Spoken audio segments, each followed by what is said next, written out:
Sijanje mrkve prije zime odličan je način kako bi imali berbu u junu, dok kod mrkve iz proljetne sjetve korijen tada tek ulazi u fazu razvoja. Zimska mrkva postaje veća, sočnija i slađa zbog dovoljno vlage u tlu. U ovom videu ćemo govoriti zašto je dobro posaditi mrkvu u jesen, kako pripremiti tlo i brinuti se za usjev u proljeće, te koju vrstu mrkve odabrati.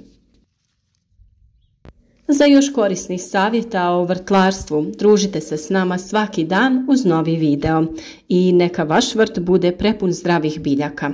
Zapratite kanal i kliknite na znak zvonca kako bi dobivali obavijesti da ne propustite nijedan koristan savjet. Mrkva je kultura koja će najbolje uspijevati u umjereno toplim područjima sa umjerenom vlagom. Pritom je vrlo dobro to što je dosta otporna na niže temperature. To nam pruža mogućnost dosta ranog uzgoja, odnosno odabira jesenskog roka sjetve, to jest septembar ili oktobar, te zimskog roka sjetve u decembru, januaru ili februaru. Iako sjeme može proklijati na 3 do 4 stepena Celzijusa, ipak treba računati da to nije optimalna temperatura. Naime, optimalna temperatura za rast i razvoj mrkve je oko 15 do 20 stepeni Celzijusa. Uz to možemo napomenuti da mlade te niknule biljke mogu kratko izdržati nalet mraza i temperature od -4 stepena Celzijusa. Ipak, ne računajte na to kao na normalne uzgojne uslove. No postoje određene prednosti sjetve mrkve zimi. Neke od njih su rana berba, korijeni mrkve postaju veći, sadrže više šećera i vode zbog opskrbe vlagom. Prilikom berbe u junu oslobađa se prostor za sjetvu brzorastućih kultura poput zelenila, salate, repe, kupusa i mahunarki. Ako želite posijati mrkvu u zimskom roku, to možete učiniti u niske i poluvisoke tople tunele. Plastenici i staklenici nisu baš prikladni zato što mrkva ima relativno dugu vegetaciju pa bi predugo zauzimala prostor, a ne bi se toliko financijski isplatila. Mrkva kao kultura može biti dobro isplativa manjim proizvođačima, vrtlarima hobistima, početnicima i vrtlarima na njihovim okućnicama. Ti mali proizvođači ne očekuju preveliku dobit, odnosno njihova najveća dobit je ta što imaju povrće za vlastite potrebe. Mrkva se vrlo dobro čuva u trapovima, no puno je bolja i sočnija svježa. Zato je mrkvu svakako dobro sijati u male plastične tunele ili topla klijališta. Mala klijališta možete kupiti u specijaliziranim trgovinama, ali i u većim marketima. Kao kultura, mrkva na većim površinama treba više pažnje i planskog uzgoja, ali i za manje vrtove ne treba zanemariti neke temeljne čimbenike. Naime, uzgaja se u plodoredu, što znači da treba voditi brigu o predkulturi i uzgojnom mjestu. Sije se na površine gdje su prije nje bile kulture gnojene stajnjakom i nisu bile zakorovljene. Kao najbolji predusjev možemo spomenuti paradajz, kupus, krompir, papriku, mahunarke poput graška i graha. Ako se mrkva sije kao kasni usjev, često će biti postrna kultura iza ranog krompira ili graška. Kao prethodni usjev, mrkva će biti dobra za sve druge kulture. Sastav i količina primijenjenih gnojiva ovisi o hranjivoj vrijednosti tla. Uz nedostatak fosfora mrkva raste u krivulji, a sa viškom dušika korijenski usjevi snažno se granaju i razvijaju veliku zelenu masu.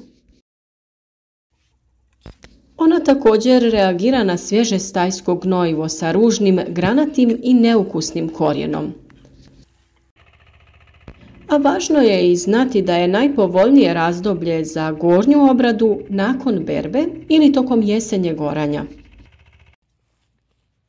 Ono što je vrlo važno znati, nakon dodavanja svježeg stajnjaka u tlo, mrkva se smije sijeti tek nakon 1,5 do 2 godine. Normalizacija prehrambene vrijednosti, poboljšanje strukture i labavost tla osnovni su zadaci vrtlara. Tlo bi trebalo biti hranjivo sa neutralnim pH između 6,5 i 7. Za detoksikaciju kiselog tla koristi se pepeo, vapno ili dolomitno brašno u količini od 400 do 500 grama po 1 kvadratnom metru. Za uzgoj mrkve u zaštićenom prostoru odaberite rane sorte. Mrkva amsterdamska rano će razviti lijepe narančasto-crvene korijene srednje veličine ako ju uzgajate u toplim tunelima. Priprema tla mora biti dobra ako želite dobar i kvalitetan urod. Korijenasto povrće voli rahlu zemlju kako bi korijeni bili lijepi i ravni, pa zato i za mrkvu treba pripremiti rahlu gredicu. Dodajte treset, a dobar je i pijesak. Uz to možete dodati od 1 do 2 kg zrelog stajnjaka na 1 četvorni metar.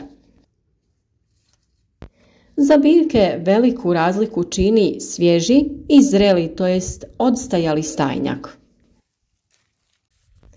A mi u ovom slučaju preporučujemo da je najbolje koristiti glistenjak.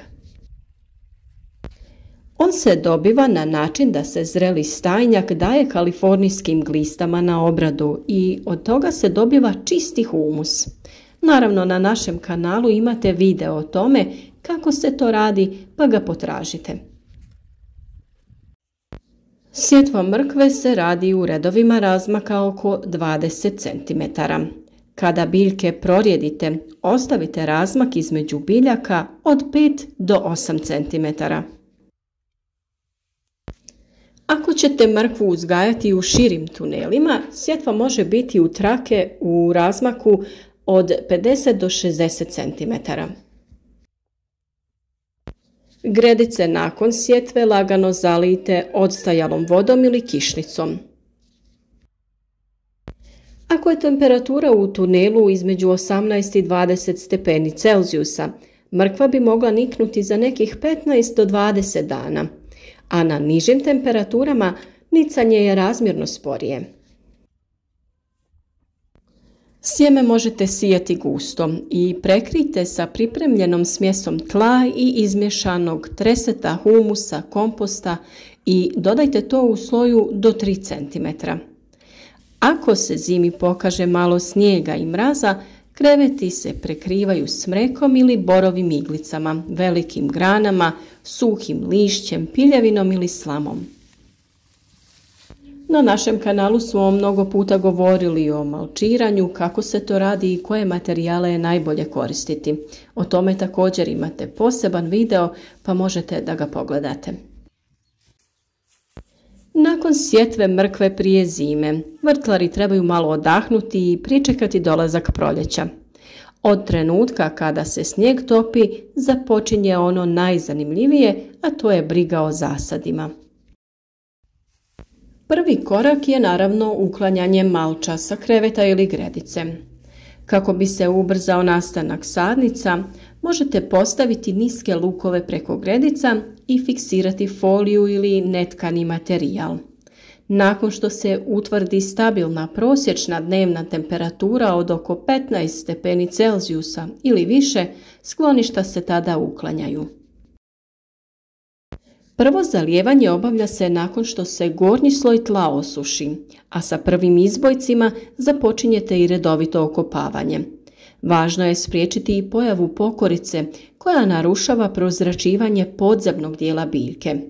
Korov se kupi kako raste, a na početku vegetacijske sezone tlo se obogaćuje dušikom, fosforom i kalijem.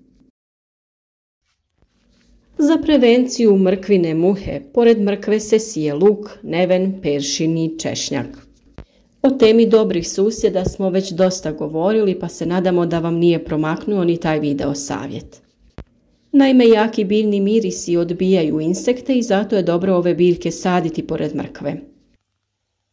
Najefikasniji način sprječavanja širenja tih štetočina je oblaganje kreveta ili gredice lutrasilom ili agrilom. Gusta netkana tkanina sprječava da muhe uđu u zemlju gdje polažu jaja. Berba nakon zimske sjetve obavlja se krajem juna, početkom jula. Mrkva zasijana u proljeće tada tek dozrijeva. Ukoliko ste imali nedoumica o zimskom uzgoju mrkve, nadamo se da smo vam pomogli sa ovim videom. Na vama je sada da odlučite da li ćete ovo isprobati ili se držati provjerene proljetne sjetve. U svakom slučaju družite se s nama svaki dan uz novi savjet. Podijelite ovaj video sa prijateljima kako bi i drugi imali koristi od naših savjeta. Podržite naš rad sa lajkom i zapratite kanal. Vaša podrška nam uvijek mnogo znači i naravno daje nam volju da budemo još bolji. I donosimo savjete koji mnogima pomažu. Potiču ih da sami uzgajaju ono što konzumiraju, a to je uvijek najbolje rješenje.